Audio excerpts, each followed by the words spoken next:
예배를 마치고 이제 새 가족 이 수료 예식을 하는데요. 오늘 딱 적당한 본문이 아닌가라는 생각을 해 봅니다. 좀 오늘은 좀 많이 찾아야 되거든요, 말씀을. 왜냐하면 이걸 근거를 제가 대야 여러분들이 믿기 때문에, 물론 지금도 믿으시지만 오늘 이 말씀을 한마디로 말하면 설교 제목처럼 백보자 심판입니다. 백보자 심판이란 말은 숫자 100이 아니고요. 오늘 여기 이제 나오죠. 흰 보자 이렇게 돼 있잖아요. 그래서 한문으로 흰 백자잖아요. 그래서 백보자 심판. 희다라는 것은 정결하고 순수하다.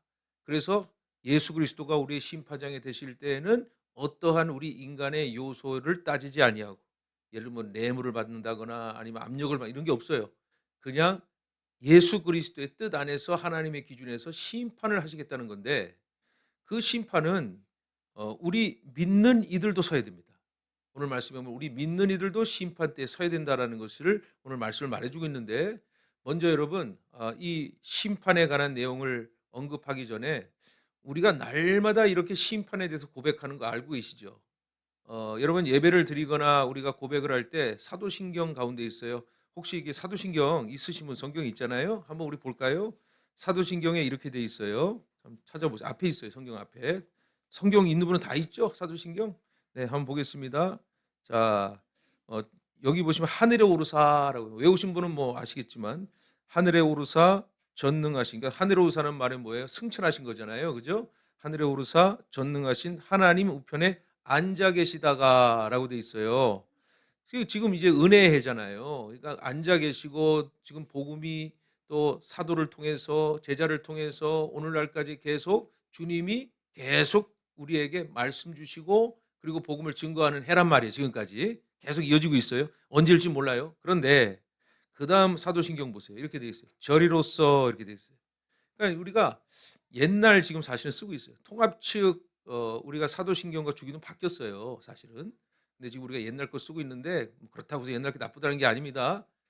그거는 우리가 통합 측에서 쓰는 거는 저 통합 측 소속이지만 다 지금 합동 측, 고신 측, 합신 측 지금 우리 거 쓰고 있어요.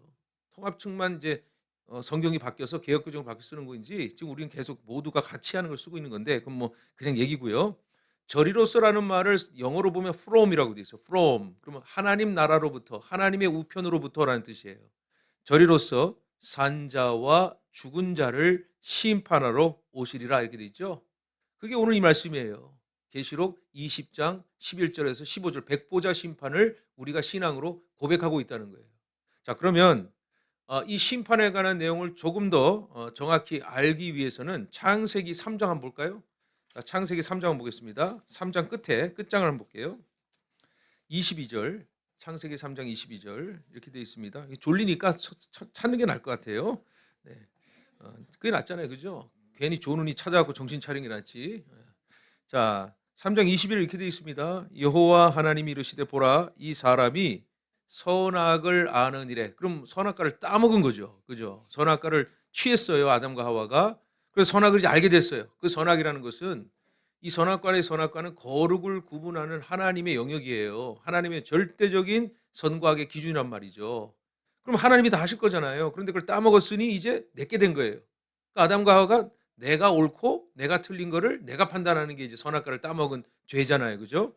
자, 그리고 이렇게 돼 있죠. 선악을 아는 일에 우리 중 하나같이 되었으니 그가 그의 손을 들어 생명나무 열매도 따먹고 영생할까 하노라. 이게 성삼위 하나님이 회의를 한 거예요. 이거 놔둬버리면 또 이게 선악을 알아버렸으니 영생나무를 이제 따먹을까 한다라는 생각을 드시고, 그 다음에 말씀 보겠습니다. 이렇게 돼 있죠. 끝에 이같이 하나님이 그 사람을 쫓아내시고, 에덴 동산 추방이죠. 추방하시고, 그리고 에덴 동산 동쪽에 그룹들과 두루 도는 불칼을 두어 생명나무의 길을 지키게 하시니라 이렇게 돼 있잖아요. 오늘 계시록 20장에 보시면은, 자, 한번 보세요. 20장 보겠습니다.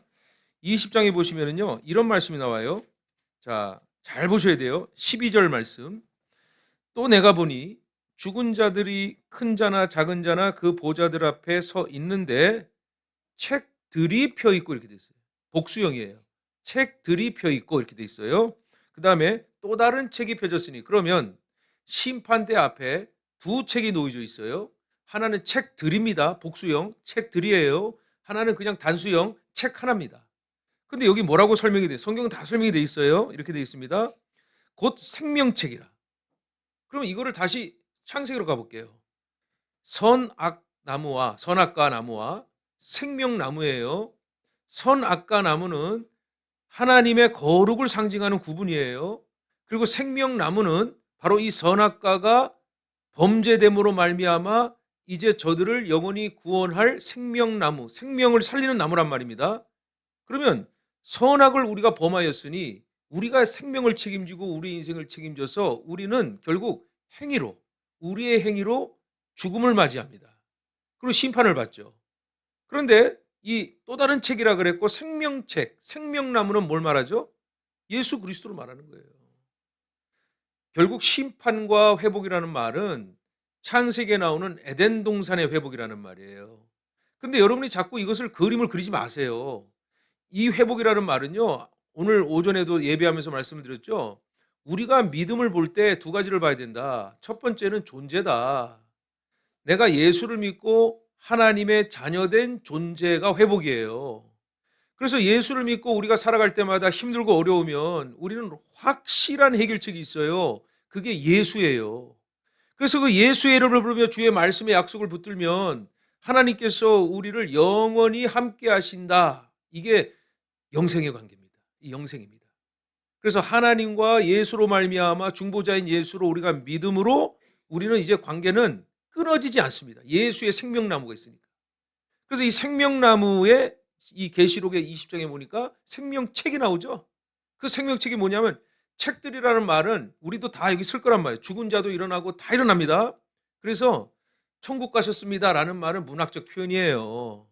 엄밀히 말하면 죽은 자는요 천국 안 갑니다. 땅에 묻히지. 다 묻힙니다.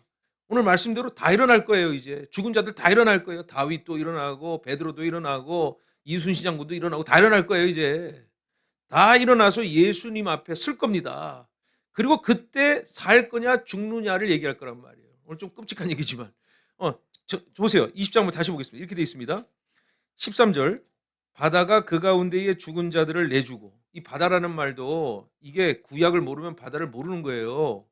유대인들의 바다라는 것은 우리가 보는 sea, 바다가 아니에요. 그 바다는 사람이 살 수 없는 상태를 말하는 거예요. 우리가 잘 모르는 세상을 말하는 거예요. 불안한 세상을 말하는 거예요. 우리가 알지 못하는 세상을 말하는 거예요. 이게 바다예요. 그래서 이 바다 그 가운데 죽은 자들을 내주고, 바다가 내준단 말이에요. 우리가 모르는 세상에서 저 죽은 사람이 어딘지 모르잖아요. 그걸 내준다는 말이에요. 이제 심판대 앞에서 백보자 심판에서 다 내준다는 거예요. 사람들을. 우리 죽었던 3대 뭐 고조 할아버지 다 나온다. 다 나와. 다 일어난단 말이에요. 그리고 여기 보세요. 또 사망과 음부도 그 가운데서 죽은 자들을 내주매 그랬잖아요. 그리고 나서 각 사람이 자기의 행위대로 심판을 받고 이렇게 돼 있어요. 그러니까 우리도 딱 쓴단 말이에요. 그리고 우리를 딱 보실 때 똑같아. 저 지옥 갈 사람이나 천국 갈 사람이나 먼저 볼 것은 행위. 그 행위가 뭐냐? 별거 없어요. 여러분도 똑같이 죄 짓죠, 지금. 저도 죄 짓죠. 예수 믿는다고 하면서. 그거를 뭐라 그랬죠? 좌우로 치우친다는 거예요. 방향은 하나님이 우리를 예수를 믿으면 구원의 길로 인도하시는 것은 이미 하나님이 정하신 거예요. 이거는 누구도 패할 수 없어요. 근데 우리가 자꾸 양심과 우리 자유의지로 자꾸 좌우로 치우칠 수가 있단 말이에요. 그거 거기서 드러낸다는 거예요. 밝히 보인다는 거예요. 그래서 여러분의 신앙생활을 하면서 조심할 게 뭐냐면 익명성과, 그리고 내가 뭔가를 안 하려고 하는 그 의지를 그 행위로 기록하여 반드시 물어볼 겁니다. 하나님께서. 그래서 신앙생활을 무리 속에서 그냥 나 이름 없이 대강 직분 없이 지내는 거, 그게 참 좋아 보이죠? 편해 보이죠? 그걸 일으켜서 물어볼 겁니다. 반드시 물어볼 겁니다. 또 직분 받았는데 어영부영 믿음 생활 안 하고 신앙 제대로 못 지키면 마지막 날에 주님이 물어보실 겁니다. 왜? 히브리서에 징계가 나와요. 그러니까 이 신앙의 마지막 쯤에 될 때는 천국 갈 준비해야 되는 거예요. 그럼 천국 갈 준비 뭐냐? 제가 오늘 그 장례식을 마치고 권사님의 얘기를 이렇게 들어보니까 권사님 하시는 말씀이 뭐 원로 목사님께서 계속 말씀을 했다는 거, 이런 기도하라는 거예요. 부모님들이 돌아가실 때에 침대에서 아니면 침상에서 조용히 돌아가기를 매일 기도하라 그러셨더라고요. 들어보니 맞죠? 지금 제일 편안한 죽음이 뭐냐면 침대에서 그냥 눈 감고 그냥 잠이나 죽었나 자나 이걸 모르는 게 이게 이제 심정지가 최고입니다. 아우 저를 이상하게 보는데. 암 걸리고 괴로워 죽느니 심정지로 죽는 게 낫잖아요. 육적으로 보면 육체로 보면. 제가 그 얘기하는 거예요. 그러니까 맞는 말씀이라고요. 그런데 우리는 죽음이라는 개념을 정확히 아셔야 돼요. 죽음이라는 개념이 우리는 한 번 이 거듭났죠. 여러분 예수로 거듭남 물과 성령으로 거듭남을 믿으십니까? 믿으신 분은 이제 끝났어. 거기서 우린 이미 죽은 거예요. 그리고 이제는 우린 영원히 사는 거예요. 영원히 사는 거예요. 그럼 그 믿음으로 사는 가치가 뭐냐면 아까 제가 하다 말았는데 나이가 들어서 죽음이 앞에 보이고 나이가 들어서 노화가 심해져서 팔다리 쑤시고 또 뭐 걷는 것도 힘들고 그러면은요. 이제 뭘 하셔야 되냐면요. 교회에서 내 이름 석자 알려야 됩니다. 아시겠어요? 내 이름 석자 드러나야 된다 이 말이에요. 뭐 예를 들면은 정인규 장로님 드러나야 돼요 이게 이제. 왜? 다른 일을 못하게. 하나님의 직분만 하도록. 그러니까 다 젊을 때는 막 이리 뛰고 저리 뛰고 막 장로님 얘기 아니에요. 오해하지 마세요. 이리 뛰고 저리 뛰고 내 일을 위해 열심히 살다가 죽는 날 되면 내 이름이 투명하게 드러나서 하나님 보시기에 교회 보시기에 사람 보기에 그렇게 사는 인생을 준비해야 된다 이 말입니다. 왜? 행위에 다 보일 거니까. 그러니까 회개, 이 회개가 날마다 우리를 살리는 거예요. 그래서 말씀을 보면서 오늘 이 말씀을 보면서 두려운 사람은 이거 세상말로 자꾸 세상말 죄송합니다. 젊은 사람들이 있어서 이해하세요? 좀 졸아서 쫄리면 이름 대라 이거예요. 쫄리면. 그러니까 내가 지금 죄를 짓고 있어요. 마음속에 죄가 있어요. 여러분 성령은요 밝혀주시잖아요. 안 밝혀주시나요? 성령은 내 죄를 밝혀주신다. 그럼 우리는 덮으려 그래 막 이거를 창피해서 가릴라 그래. 그게 육신의 법입니다. 그게 바로 성령의 법이 아니라 죄와 사망의 법이에요. 그래서 로마서 7장에 바울이 그러잖아요. 오호라 나는 공고한 자로 이게 분별이 된 거예요. 오호라 내가 누구냐 공고한 자라 이 말이에요. 누가 사망의 법에서 나를 건져낼 수 있으라 그러잖아요. 이게 바로 분별하여 회개하여 외칠 수 있는 믿는 사람의 구원의 고백이란 말이에요. 우리는 아무것도 할 수 없다. 그러니 우리는 죽어야 된다. 이게 바로 중생이에요. 거듭났다 이 말이에요. 예수로. 그러니 8장 1절에서 뭐라 그럽니까? 이제 생명의 성령의 법으로 완전히 너희는 예수 그리스도 법에서 해방하였노라. 할렐루야. 그러니까 그렇게 살아내는 삶을 안 보이면 결국 마지막 예수님 앞에 심판장 앞에서 계속 그 책들이 많아질 거예요. 아마. 응? 행위의 책은요 죄의 책이에요. 막 책들이 나오는 거예요. 그럼 막 밤을 샐 거야. 아마. 그러니까 우리가 나이가 들고 또 나이 드는 사람만 얘기한 게 아닙니다. 젊은 사람도 언제 죽을지 모르니까 늘 그리스도인들은 내 이름 석자가 투명해야 돼. 내 직분이 투명해야 돼. 마지막 날 말씀드렸어요. 성경에 나와 있으니까 책들에 기록이 된다 이 말이에요. 책들에 기록이 된다. 그래서 여러분 이 말씀이 얼마나 우리에게 중요한가를 알려주고 그래서 계시록을 아주 중요하게 여기게 되는 거예요. 그리고 우리의 삶의 비중도 보세요. 자꾸 오늘도 제가 말씀을 드렸지만 저도 마찬가지고 왜 자꾸 나는 육체적으로 육신적으로 생각하면 잘 되기를 바라지? 아니 나는 왜 자꾸 내가 원하는 방향이 되기를 원하지? 이게 맞다고 그렇게 생각이 들지? 그게 선악과의 죄예요. 주님이 원하시는 것은 나를 부인하고 자기 십자가를 지고 주의 말씀대로 그것을 기뻐하며 그 일이 잘 되든 내 입장에서 안 되든 하나님이 나를 궁극적으로 나를 선하고 그렇게 인도하시는 과정이고 그 과정 속에서 약속을 붙들고 참고 인내하는 것을 더 기쁘고 여겨야 되는데 십자가 안 지려고 아둥바둥 하면서요. 자꾸 내가 편함을 원하고 내가 즐거움을 원하는 이게 하나님 뜻이라고 착각해버리는 삶을 사는 거예요. 우리의 비중은 이 신앙이 점점 성숙해지는 비중은 내가 죽는 거예요. 그래서 주님이 내 안에 살도록 나를 주님께 완전히 맡겨버리는 삶의 비중이 점점 커져야 된다는 거예요. 그러니까 나이가 들면 들수록 그 늙음이 비참이 아니라 그 늙음이 오히려 자랑이 돼야 돼요. 훈장이 돼야 돼. 내가 여기까지 주님의 은혜로 왔다. 야곱이 바로 왕 앞에서 뭐라 그랬어요? 야곱이 아주 건방지게 바로라는 제국의 왕 앞에 축복을 했다니까요. 아브라함도 축복 못했어요. 할아버지도. 이삭도 축복을 못했어요. 왠지 아세요? 이 아브라함과 이삭은 하나님이 하지 말란 짓을 했어요. 가가지고 바로 앞에서 바로 자기가 죽을까봐 자기의 아내를 뭐라 그랬어요? 누이라고 해라. 그래서 바로에게 시집 보내버리잖아요. 시집 보내잖아요. 그게 고대 근동의 어떤 문화긴 해요. 접대 문화예요. 그런데 이 야곱은 그걸 뚫고 뭐라 그랬냐면 바로를 축복합니다. 그러고 나서 이 바로가 물어요. 당신은 어떤 인생을 살았습니까? 그랬더니 이 야곱이 나는 험악한 인생을 살았습니다. 이 얘기를 해요. 그리고 나서 완전히 급반전합니다. 완전히 급반전해요. 이 아브라함보다 이삭보다 더 뛰어난 일을 합니다. 12지파를 축복합니다. 자식들을 축복한단 말이에요. 하나님의 이름으로 축복하는데 거기 써 있어요. 막 축복하는 게 아니에요. 야곱 아버지로서 정확하게 자녀들의 12명을 파악하고 성령이 임하니까 뭐냐? 성경에 그들의 분량대로 축복했다 그랬어요. 그들의 분량대로. 그리고 그가 마지막 어떻게 했느냐? 부탁을 해요. 아시죠? 뭐라고 부탁합니까? 나를 우리 선조 막벨라 굴에 있는 마물의 상수리 옆에 마지막 안치해다오. 그러니까 제가 늘 말씀드리잖아요. 우리 주 예수 교회도 이제 준비해야 돼요. 우리 주 예수 교회 이제 남은 아이템은 죽음이에요. 죽음. 근데 그 죽음이 죽음 후가 아니에요. 장례가 아니고 지금 내가 죽기 전에 어떻게 죽을 것인가. 그리고 더 나아가서는 이 죽음을 어떻게 준비하고 있는가가 아주 중요한 이제 이슈가 될 거예요. 교회 안에 이걸 매우 우리가 심각하게 봐야 됩니다. 그래서 지금 보시다시피 어떤 교회나 어떤 단체들은 엔딩 파티를 하죠. 언제 죽을지 모르니까 지금 나에게 가족들이 모두 모여서 엔딩 파티 하죠.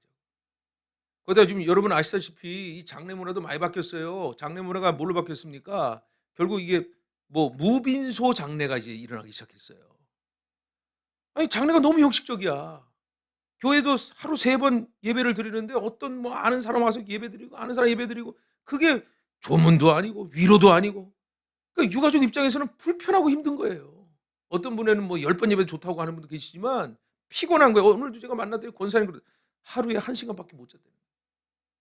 그러니까 이게 정말 하나님 나라의 영광을 위해 우리가 준비하는 건지 아니면 닥쳐서 준비해요. 그래서 장례하시는 분들 중에 목사에게 찾아서 묻는 게 뭐냐면 제가 죽으면 하나님 나라 갈까요? 아니면 제 믿음을 어떻게 하면 좋을까요? 살아있는 동안 어떻게 신앙생활 할 거야가 아니라 뭘 물어본지 아세요? 목사님 이거 납골 땅에다 가야 돼요. 아니면은 땅에 묻어야 돼요. 이 형식에 빠졌더니 형식에.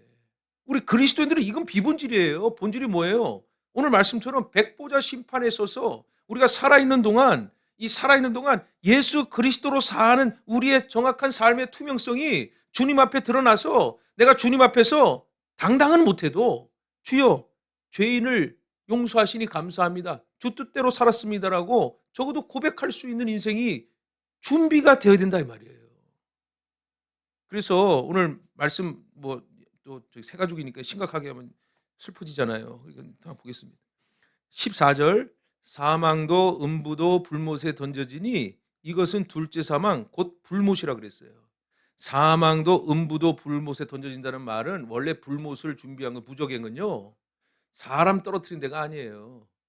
사탄이나 악한 영, 타락한 영을 집어넣는 곳이 불못이에요. 그런데 거기에 사람도 딸려가요. 누가 딸려갑니까? 이거 괜히 또 믿으시니까 우리끼리 얘기니까 예수 안 믿으면 딸려가는 거예요. 근데 예수 안 믿어서 딸려가는 게 아니에요. 자기 행위에 책임을 져야 되기 때문이에요. 하나님의 완전함 속에서 하나님의 완전함의 관계가 이루어지지 않으면 예수의 관계가 이루어지지 않으면 자기가 자기의 책임져야 된다는 거예요. 보세요.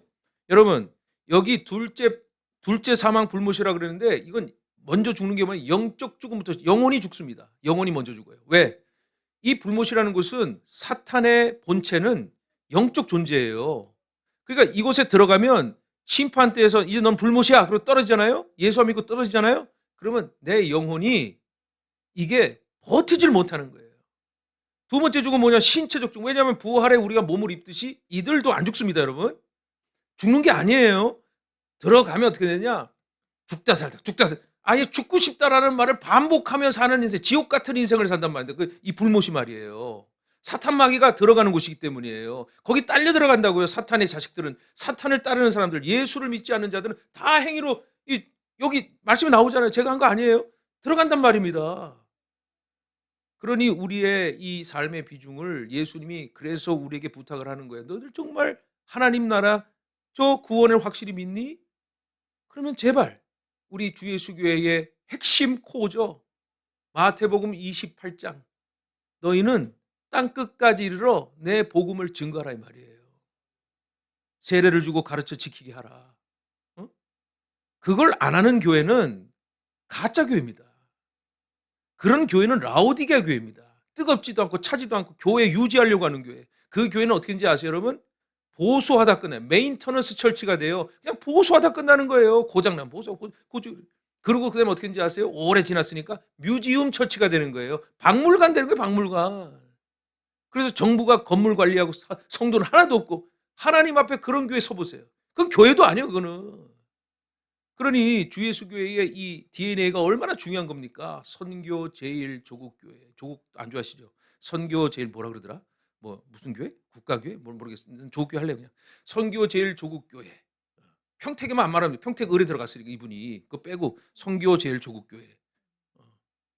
그리고 오늘 이 말씀을 보면서 우리가 경각심을 느껴야 돼요. 지금 내가 주의 일을 해서 지금 복 받고 지금 잘 되는 것도 참 하나님의 은혜고 하나님의 역사이지만 지금 내가 천국 갈 준비하고 있냐, 내가 심판 때에 설 준비하고 있냐 이 말이에요. 그러니 우리는 이런 보이는 것에, 내가 만지는 것에, 내가 경험하는 것보다 더 중요한 것은 내 영혼이 성령으로 충만하여 하나님의 말씀을 붙들고 내 삶을 그리스도의 복음을 증거하는 데에 주여 나를 사용하여 주시옵소서.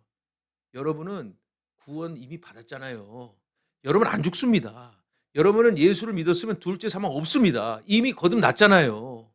그러니 이 믿음 가지고 우리가 해야 될 사명을 하나님 앞에 예수님이 우리에게 명령하신 것처럼 너희들이 이 일을 행할 때 나보다 더 큰 일을 행할 것이라 그랬거든요. 그걸 믿고 우리에게 각자 허락하신 이 복음의 사명을, 구원의 기쁨을 증거하며, 뭐 굳이 예수 믿어 예수 천당 부시지 안 하셔도 돼요. 내가 사는 예수로 기뻐하는, 예수로 충만한 모습을 좀 선하게 보여주십시오. 그러면 그들이 마음을 열게 될 수밖에 없다라는 거예요. 다만 포기하지 마십시오.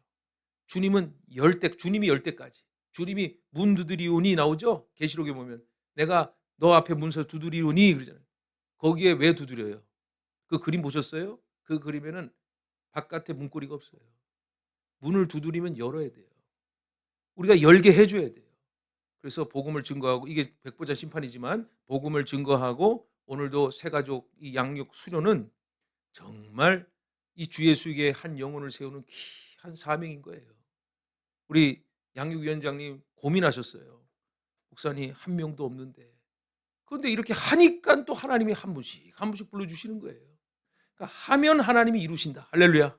하면 이루신다 이거예요. 돈 걱정, 사람 걱정 제가 할 테니까 여러분은 돈 걱정하지 말고 사람 걱정하지 말고 예수님과 함께 복음을 증거하는 삶으로 항상 기뻐하시기를 주님의 이름으로 축원합니다.